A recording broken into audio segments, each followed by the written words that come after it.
Good vibes and acts of kindness, everybody. Welcome to the ESPN Esports VALORANT Show every Thursday, 8 p.m. Eastern, right here on Twitch, the ESPN app, on Twitter, and on YouTube, where we break down all things Valorant. We got lots of roster news to talk about. We have a tournament in progress in EU, and we have the PAX Arena tournament happening next weekend in NA.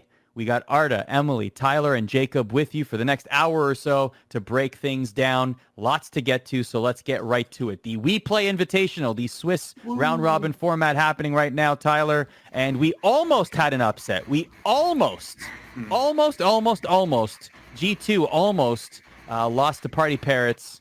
Party Parrots took game one, then they went to overtime in game two, but then G2 was able to hold out.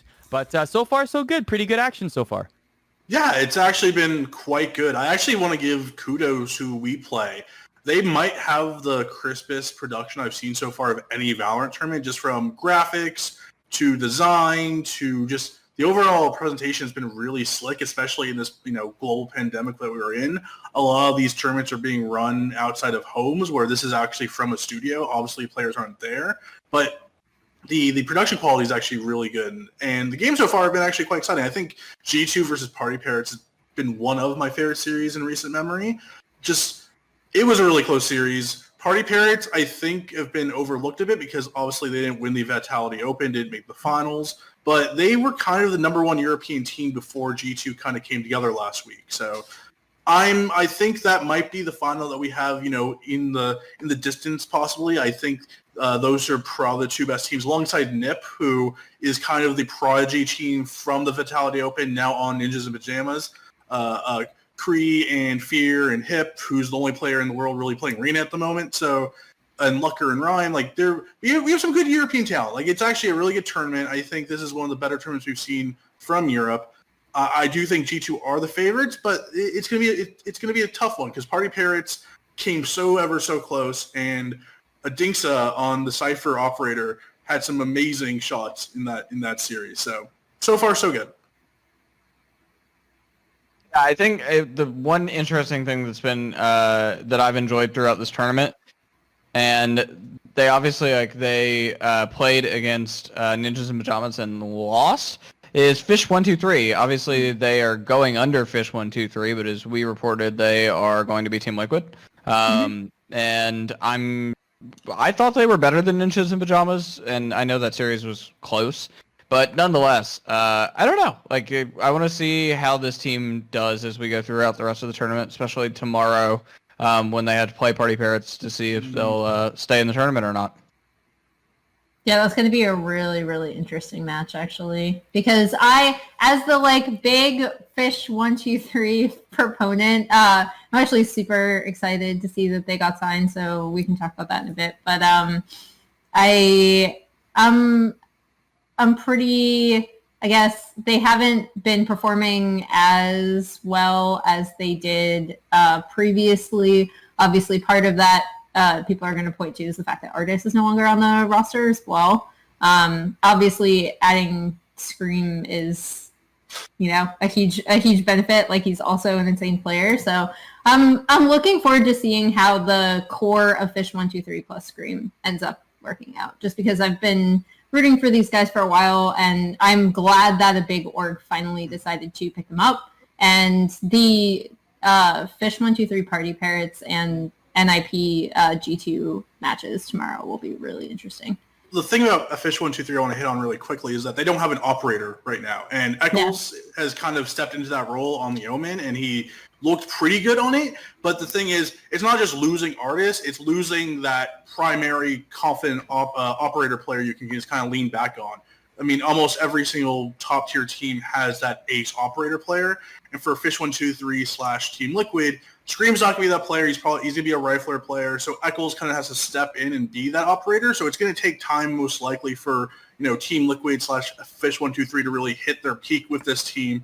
But he's young. Eccles is a young player. He looked pretty good on the operator. But when you're playing against guys like Dinks and Shao and Artis, obviously, you're gonna have some trouble. And Lucker as well. A lot of really good operator players in this tournament, and Fish 123 just doesn't have that confident ace operator player right now. So that might hold them back.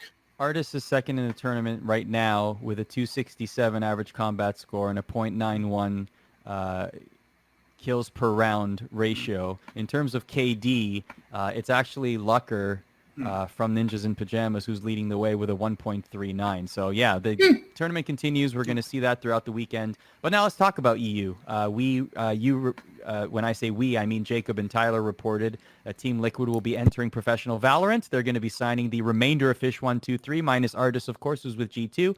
And Scream, who's one of the most sought-after free agents in the EU scene. Also Ninjas in Pajamas, completing their roster with the hip, hip, hip, hip, hip, hooray, with the French contingent joining Rhyme and Lucker on that roster. So we're getting, what is exciting about this is we're getting more European teams, because now we can at least begin to phase out the representation agencies putting together teams to showcase their players, and now we can have amateur teams getting looked at by more orgs in EU that might be looking to get into the scene. So I find this all extremely encouraging, and now we can finally get some top tier competition where we're not just always choosing G2 to win all the time. I mean, Who wants to go first on that one? Jacob looks the most perturbed about this for some reason. I mean, I think we're going to get top tier competition regardless of big rosters coming in or not. I think that we've said it time and time again on this show, but it's worth reiterating that European orgs are much more cautious about spending money than a lot of the North American orgs are. And actually, if you look at it, G2 is heavily North American funded. Obviously, Arda, you and I spent some time with Carlos earlier in the year pre-COVID that he was talking about relocating himself to North America, to New York. And they took on investment from the parent company of the Brooklyn Nets, like a very sizable investment, right? So G2's kind of always been willing to throw money around since that they sort of made it as an org, and you can't see me right now, but made it in air quotes in terms of kind of like becoming incredibly popular and becoming a tier 1 organization after being promoted into LCS, EU LCS a few years ago.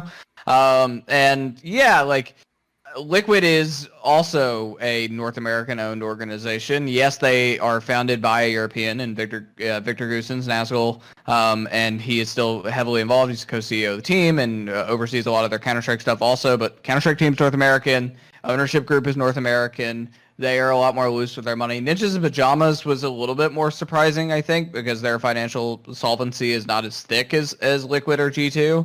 But I'm not, like... I think we will see more big orgs get into the space, like the Fanatics of the world and others. But I also think that some of those orgs, the big orgs in Europe, are not... They have to make sure the hit rate on Valorant's going to return itself eventually, right? Like, they can't be... If Valorant fails for whatever reason, like G2 and Liquid can take the hit and move on and find something else to be a part of, right? Like, they've been in games like that before. The Fanatics of the world, the Excels of the world, the others, like, they can't take as much of a hit in that regard. So I think that a lot of the European organizations are going to be a lot slower, but I do eventually think they will move on it. Like, by the end of the year, I'd be shocked if we don't see another, 3 or 4 big EU teams scoop up Valorant rosters. I mean, I think the other thing is one of the reasons why we're so heavily focused on NA is because they were signing a lot of top tier talent from other games, both CS and Overwatch. And also PUBG with the signing of Team High Ground to 100 Thieves.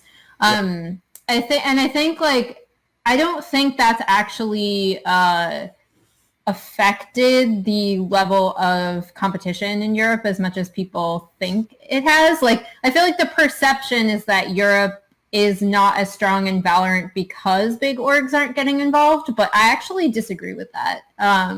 I think that European teams, from what I've seen, they play a lot faster and looser with some of their compositions.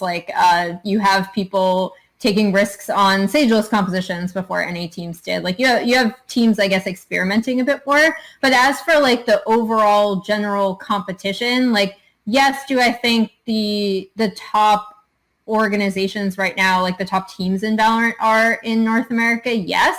I don't think Europe is as far behind as people think they are, and I certainly don't think that because like big orgs haven't signed teams thus far, that it means that the European competition is like super far behind. I think the thing with Europe right now is that NA has just been better at branding, and I think it's just hit better in North America so far. It's very similar, and I know Jacob and Emily both can speak on this. It's very similar to League of Legends, right? Like when League of Legends first started, for so many years, it was like NA, NA streamers, NA talent, all the publicity was NA. NA was such a bigger region than in Europe, popularity-wise. And it's very similar right now in NA. Like Hiko draws 20,000 plus viewers per stream, which is sometimes twice as much as a European tournament. The NA Ignition Series tournament peaked over 50,000 viewers without having, any other player really streaming it. Like if you had, Brax and Wardell streaming the Ignition Series finals plus the main stream, it probably would have been over 100,000. And, if you go on YouTube and look up T1 versus TSM, Valorant, whatever, it has over 350, 400,000 views. It's right now, I do think it's partially because of the big names in the scene, right, where it's a T1 versus TSM series, no matter who's playing, is a draw. People want to see those two teams. There's already being narratives being drawn in NA, where when you look over to EU, it's like, hey guys, let's watch No Planky versus Party Parrots. It doesn't have that same ring to it, right? And if Europe wants to be a big region in Valorant, like the Party Parrots and the No Plankies of the world shouldn't be there in 6 months. Like those should be, Navi versus Fnatic games, right? You want those type of wars because that's what builds the stories out. And I think NA has done a really good job so far of building organic growth in streamers and the competition. Look at Wardell. Wardell's literally, I've said this time and time again, Wardell went from 100, 200 viewer stream 3 months ago, and now he averages 10K. And it's mostly just been A, because he's done so well in tournaments, B, the NA tournaments have done better than the EU tournaments viewership-wise and just publicity-wise, and C, Wardell's taken the ball and ran with it. And Arda, I think you can speak on this as well, is he saw he's kind of transformed himself. He's transformed into this Tyler 1 being that is the personality of Tyler 1 with the skills of Faker, where it's like you're taking this high level play and putting in a personality where he's screaming profanities every 5 seconds, and it's exciting to watch. And people are drawn to him because he's a big personality, where when you look at Europe right now, you have Mixwell, who's doing amazing. Mixwell's streams of the tournament games do far better than the actual streams of the tournament. It's Mixwell and who else? Scream? Scream's also doing well, but he's kind of been, he's kind of stopped streaming regularly since, joining Fish 123 and ensure getting through the Team Liquid process. But, it's Mixwell and Scream. They need more people to kind of raise the bar in Europe, and you need bigger orgs to kind of to make these guys bigger. Because Artis is a great personality. If you actually watch Mixwell's stream, Artis is hilarious. He has a really good personality. We need more orgs to boost up these personalities like NA has with, Hiko and Brax and Tens and Wardell. I think Riot could do a better job of that too, by the way, in terms of, I think that they could elevate because to Emily's point, the top players in North America, many of them are transplants from other games, Counter-Strike, Overwatch, etc.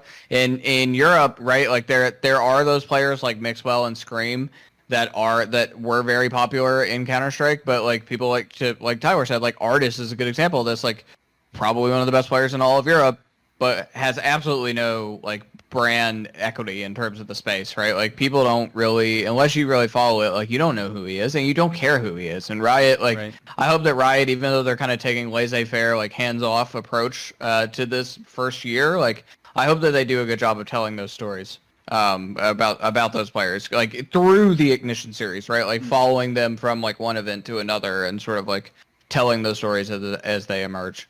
One thing with artists is that there was that week where people were, I guess that story had come out on whether he had cheated or not, but then he got exonerated. Riot did an investigation. He was completely exonerated, and Riot told him so. I'm glad that he was able to go through that and come out the other side better, obviously because he didn't do anything wrong, and Riot confirmed that when they investigated. So it's good that he's able to put that behind him. And this leads us to, not really a segue here, but moving on to the next signing here, C9 signing Mitch, moving to North America now. A lot of people are going to hear that and be like, wasn't he already signed? Yeah, exactly. Not really that exciting. He's been playing with C9 for 3 months. Not super exciting. What a surprise! It's official now. Yeah, whoa, hey. Yeah, so what is okay? Here's my question then: what is taking C9 so long to make things official with these players? Contracts are difficult, especially during the pandemic. Like, I'm sure going through lawyers and such isn't the easiest thing. And B, I'm guessing it's just it's the whole trial period, right? Like, Cloud9 they've been so hot and cold where every other tournament they're either making a final or they're bombing out in group stages. So it's hard to really pinpoint down and kind of just sign everyone, even though they've been kind of signed for a long time outside of the fifth spot, which was supposed to be Infinite, but Infinite quit Valorant to go back to CS after a few tournaments. So not super surprising. I don't think we have to talk much about Mitch. I think he's a solid player. He's been looking good on the stage since transitioning to that agent. I think the final two spots are going to be very interesting. I think they really need to nail down those final two spots. I think Vice will probably be one of them. I thought Vice played quite well in their last tournament. It's just really finding that fifth person. And if they can find the right fifth person, then because Shinobi's been the one that's been getting the most trash talk by, Shinobi, when you look at his stats, is not good at all. It's really bad. If you actually just look at the pure stats, he's at the lowest of the low of all pro players, really, in terms of kills, kill differential. But he's the shot caller, right? The in-game leader. So it's going to be interesting if they sign Shinobi. Shinobi's going to be the one interesting for me because if they sign Shinobi, they're believing in him. They're going to believe in Shinobi and want him to be that leader on the team. But we'll see if they actually want to believe in someone whose stats aren't glowing. I think the other thing that I know I keep bringing it up, so maybe I'm the downer, although I don't think this is necessarily a down thing to say, but they don't have to lock in their roster ASAP, right? I actually like that teams like C9, we talked about this with FaZe as well, right? Where they're just obviously we kind of know who's going to end up on FaZe, but if they want to change, if they want to just try it out for a few tournaments, the fact that we have a very comparatively loose tournament structure that people don't have to lock in franchises or anything, I actually think that's super beneficial because you can actually try teams out. You can see how people perform together in a stage environment before handing them massive contracts. And I think that's actually really valuable. So I don't think it's a bad thing that C9 hasn't signed their lineup. Sure, Mitch was expected because he's played with them for forever. And I actually kind of like how C9 has marketed it and joked around with it as Tens and Friends. Oh, he could show up with anyone. And obviously he's not going to because they have a good understanding of what they want their team to be and how they want it to work, and they're testing out synergy. But I like that the looseness, the comparative looseness of the competitive format right now allows for them to do so, and I don't think it's a bad thing whatsoever. We should mention as well that there were two Korean players that had changed their Twitter bios to reflect that they were signed with C9 and quickly changed it. So there might very well be an announcement soon that much like T1 that is operating a team. T1 is operating three teams technically, one NA team, one Academy team, and then one South Korean team. C9 might be doing the same thing with an NA team and a South Korean team very soon. Yeah, there's the first Korean Ignition tournament, I believe, is this month. It should be this month. It's either this month or early next month. It's hosted by a pretty sizable org from what I know. So there will be teams being built in Korea to see if we can get Korea's scene alive, which has been pretty static. It's been pretty dead for a little while. Compared to Japan. Japan is the real Asian superpower right now in Valorant, where we all thought it would be Korea, but it's actually Japan who's balling out in terms of viewership and support and players and leagues. Very cool. Very cool. Very unexpected, but very, very cool. Jacob, two more orgs that made announcements were Envy and Renegades. Envy signing the former now Together We Are Terrific, and Renegades signing the former Big Frames.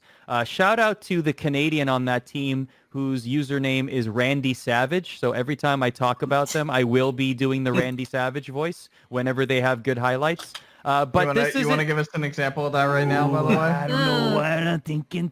Ooh, yeah, dig it. Oh my god. So see, the thing is, I can't do it because Emily always flames everything I do that has anything to do with humor. So I'm like, I can't. I don't want to do anything funny anymore.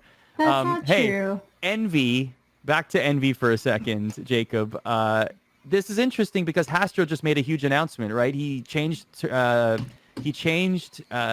become what, Chief Gaming Officer? I think he has a new role in the company. He is still owner, but Envy's still moving forward with Valorant signing. This is a pretty big signing, actually. Probably one of the bigger ones in terms of free agent signings.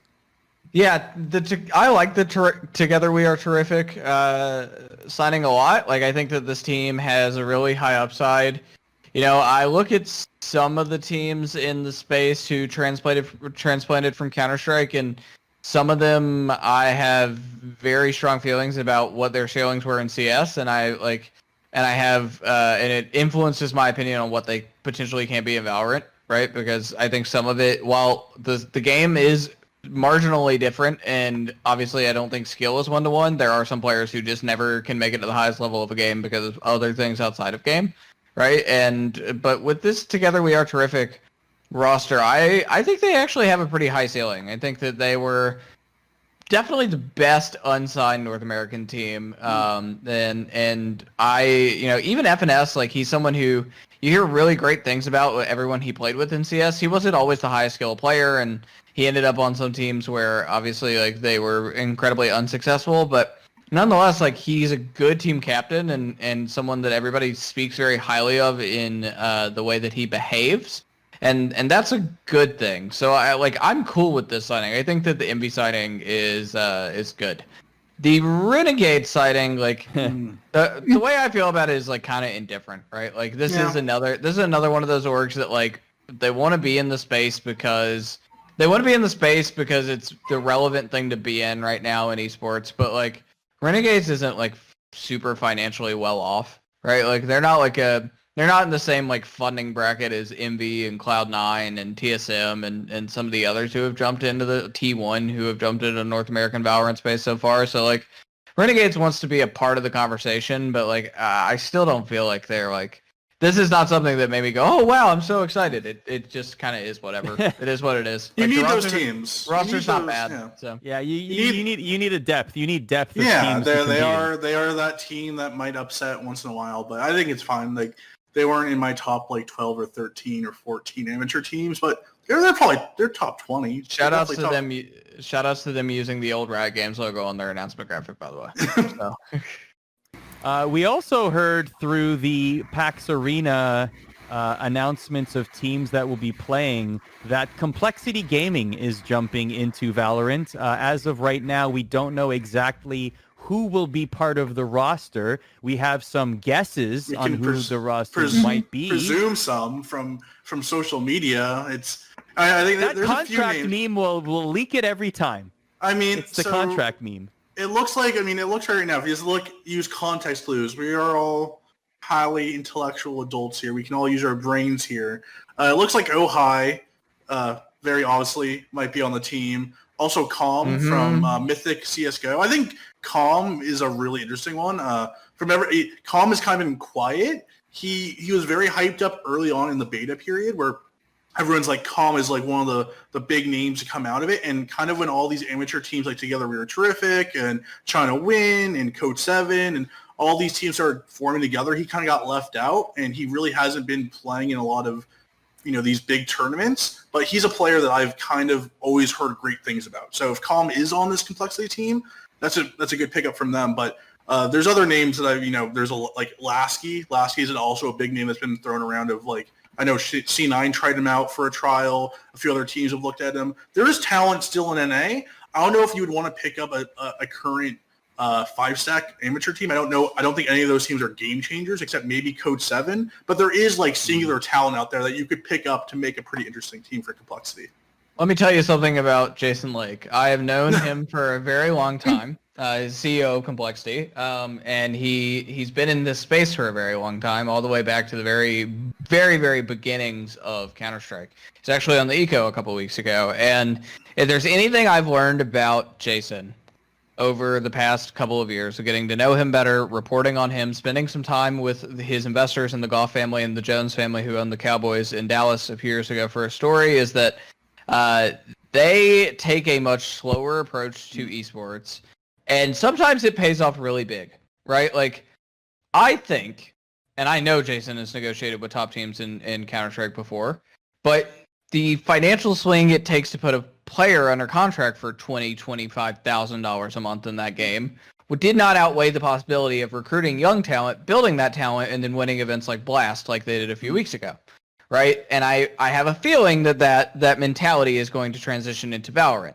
This team may not come out guns blazing. I definitely don't expect them to perform as highly as FaZe or 100 Thieves at PAX. Maybe I'm wrong.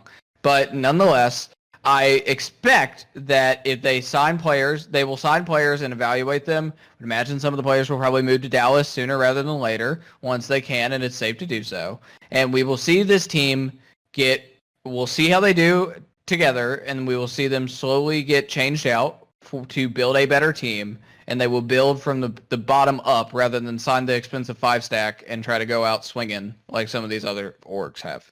So, I mean, I like that. All that to say, like, I think they will eventually be a notable team in here. I expect them to start middle of the pack. Considering what's out there, that middle of the pack wouldn't be that bad. No, not at all. Not at all. Arda, the team, I know we have complexity on there, but the team I'm kind of eyeing at is FaZe. Because we know FaZe has Jason R. We know they have Corey. They played with Marv and Zachary and Depp and Psalm. And, you know, a little bit of tea here, a little bit of tea, you know, get ready to clip this and post it on, you know, social media. That, I've been told by sources that a Overwatch League player might be eyeing that roster to join up with Corey. To, you know, Zachary, Corey, a third Overwatch League player. You know, couldn't be the one that just retired from the Houston. Yeah. Outlaws, Who could it be? What a coincidence. Who could it be? Could be That's anyone. a wink-a-dink. There's so many Overwatch League players retiring and quitting and saying they're going to leave and playing Valorant 24/7. So, I mean, I'm excited to see that FaZe roster because I would presume this will be the debut of Jason R. and Corey. And But what if it isn't? What That would if be it's still disappointing. the Corey 5-stack? We don't know. That's the thing. We don't know. We haven't heard any official announcement from FaZe beyond the 2 announcements before the T1 Invitational. And the reason I kept them in my rankings on Tyler's power ranking show was because they had such a great placement there. I felt like they warranted remaining in the top 10 on shaky ground. If they are playing in PAX Arena, which is a great sign, because if they weren't, I would take them out of the top 10.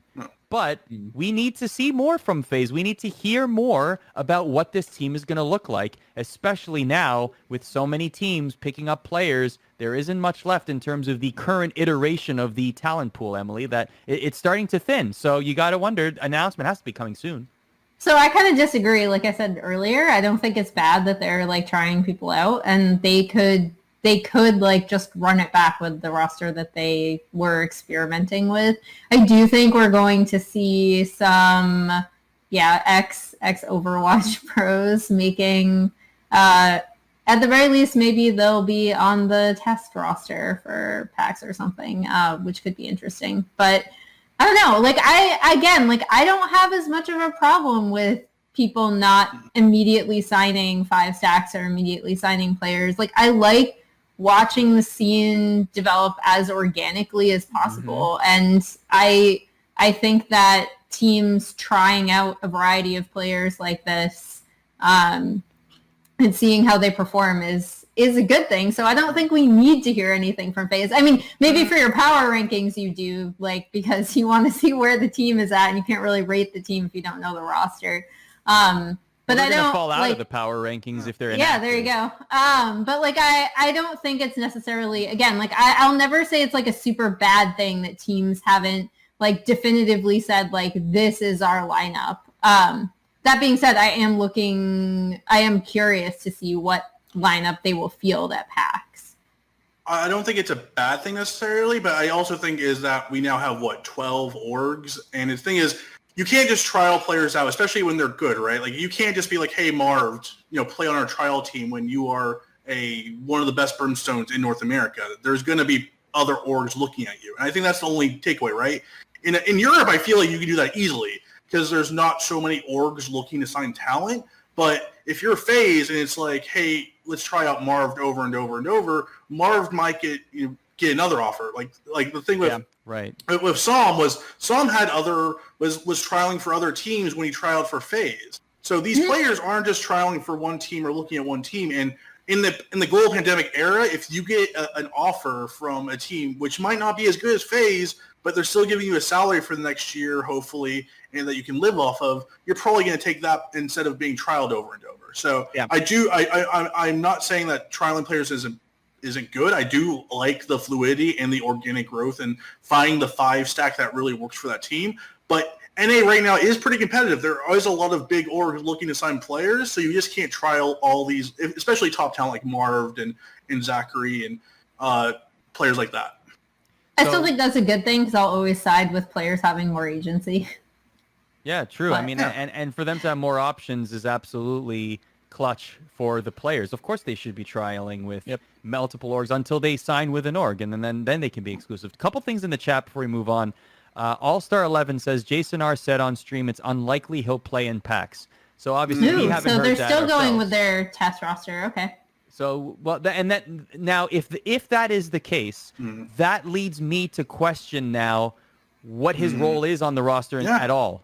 Is he? Yeah. Because he was initially announced as team captain, so that insinuates that he would be playing. So if he's not playing for 2 consecutive events here, is he a streamer? Is he leading the Valorant content division? Now there's some question marks if this is the case. Yeah, that's weird. Right? Yeah. Right. That is kind of weird. Yeah, he should be playing. I'm actually really surprised to hear that, but thank you to whoever in chat said that because I haven't seen that either. Thank you. Yeah, if that is the case, that's that is really weird. And is he just going to step back and be like a player coach while they kind of let the entire roster be designed around Corey? I mean, that's not necessarily a bad thing, but then it's weird that he was like their first signing. More questions and established team captain. That is very weird. Yeah, exactly. Why name him team captain and all of a sudden not have him compete? Exactly, Emily. That's very good point. Like, what's the point of the team captain moniker then? Exactly. The other thing is a lot of people in chat are throwing out the name Baby Bay. Yes, that was out there in chat a lot. What a surprise!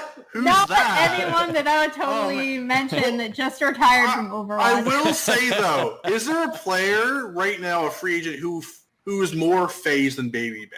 Would that be the most one-to-one signing of all time? Oh yeah, good point. Good point. It'd be perfect, and aren't the Atlanta Reign? Don't they share some people with Atlanta FaZe? Yeah, so it's not that he doesn't already know the management group. Just throwing that out there. There's enough synergy to make that work. He is the vibe. And he's a big personality. He's very fun. I do not say this as an insult to Baby Bay, but I have not met anyone more bro in Overwatch than Baby Bay. He's a very sweet human being who I've had many a deep conversation with. But he is very bro. He's a fantastic interview. Well, also, the thing with Baby Bay is that he's an in-game leader. So if he comes into FaZe, you would probably presume that he would probably maybe take over that captain role. So. It's a thing of we should say that this is all speculation. This is all speculation. Literally reading chat here, so this is all speculation. It's all speculation. All speculation, Tyler. We'll clip it and tweet it when we're right. Right, but exactly, and we'll leave out the exactly. Yeah. Let's talk about Pulse Invitational. Gen G picking up the dub. Emily, they looked very, very good. C9 also looked good. Made it all the way to the finals, eliminating TSM. In the thing, I'm not betting on them to do well. They do well, so thanks for that. Well, same with me and Gen G. So I'll be back in Gen G, and they flopped at I would have picked TSM, but anyway, I'm actually super happy that Gen G did well in this event. I don't know what it is about C9. I don't know if it's the fact that they maybe stopped throwing around some more of those Sageless comps that they definitely did not look comfortable on when they were playing in their previous event, which I did attribute to a lot of their struggles actually, is that they just kept coming out with these Sageless comps and they didn't really look super comfortable on how to play them because you are just afforded so many fewer opportunities to peek because you have no healer. You kind of have to like rush in and be aggressive and know how you're going to have a formation going in, which is also why people were trying them on Ascent. Anyway, that's what I attributed a lot of their struggles to in the previous event. So it was actually really nice to see them bounce back. It's also why, like, because C9, like, I feel like our expectations, kind of similar to Gen G, right? Like you said, Arda, our expectations for both of these teams, like, I feel like fluctuate dramatically based on whatever their previous performance was, because they've had tournaments where they have not performed as well, and they've had tournaments where they've like exceeded expectations because they did poorly at the previous event. But C9 versus TSM is actually why, like, and I don't want to transition into this too early, but like I know people were saying like, oh, is TSM like sandbagging? Are they not trying as hard, et cetera, et cetera? Like, I don't think losing to C9 is particularly like bad, if that makes sense. Like, I don't think C9 is like such a bad team that we weren't expecting anything from them, that it's suddenly like, yes, were we expecting TSM to beat C9? Obviously, but I don't think this is like as bad of a loss as people are making it out to be. No, I don't know though. Maybe you guys disagree, but like I feel like the reaction was like really overblown in terms of like, oh my gosh, TSM are definitely not trying for this event. My opinion on TSM versus Cloud9 is, one, Arda, I believe we brought this up on the Monday ranking shows, that Sub Rosa was in chat saying we were trying out new things, and they did try new things. They put Cutler on Raze, and you know, as Jacob would probably say, Hazed and Cutler are the washed-up duo, the old men of the team. I think they're just experienced and the veterans of the squad. So, you know, putting Cutler on it, usually, you know, Cutler and Hazed, usually that Cypher Sage duo, playing those Sentinels, playing those defensive roles, putting Cutler on Raze in a, you know, high-stakes series, trying him out for the first time. That's where they were trying things.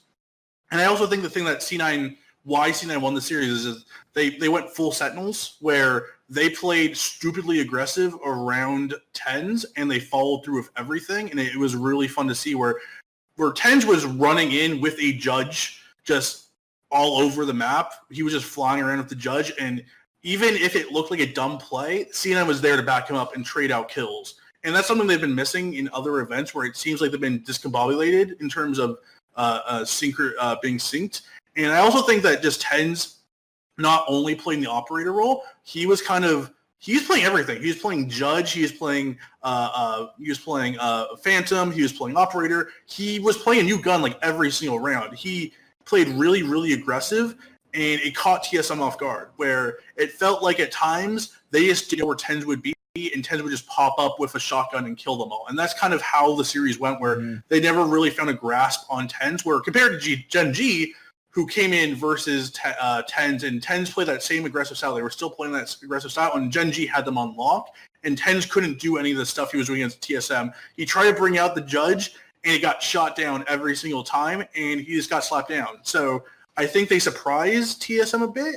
I do like this new aggressive style, where I think a lot of NA teams are playing a lot more aggressive, especially Gen G, putting out the not only with Win playing Jet for the first time and Gamon playing Phoenix. He had a great Phoenix tournament.